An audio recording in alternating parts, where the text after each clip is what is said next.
आपण आलोय बघा जाळीतले म्हसोबा यांच्या दर्शनासाठी. हे आहेत आपल्या या पद्धतीने चाललेत आहेत. त्यांनी सांगितले की चला आता या ठिकाणी म्हसोबाचं मंदिर आहे, तर मग चला आपण जाऊन दर्शन घेऊया. तर मी तेवढ्यातच काय निघालो तर आम्ही लगेच यांच्यासोबत हा बघा मला तर आता या ठिकाणी म्हणजे की एवढा डोंगर उतरून आम्हाला खाली जायचं होतं ते म्हसोबाच्या मंदिराकडे, त्यांचं दर्शन घ्यायचं होतं आणि लगेच रिटर्न आपल्या काळूबाईच्या मंदिराकडे यायचं होतं, कारण त्यांचं छबिना रात्री सुरू होणार आहे आणि ते छबिना आपल्याला पाहायचं उतरायचा आणि डेंजरस असलेला हा डोंगर आपल्याला खाली उतरायचा आहे आणि त्याच पायथ्याशी असलेल्या म्हसोबाचे दर्शन घ्यायचे आहे आणि म्हसोबाचे दर्शन घेऊन लगेच वरती जायचं आहे.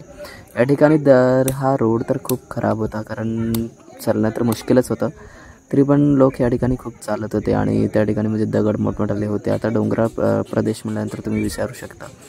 आपण आलेलो आहोत मंदिरापाशी.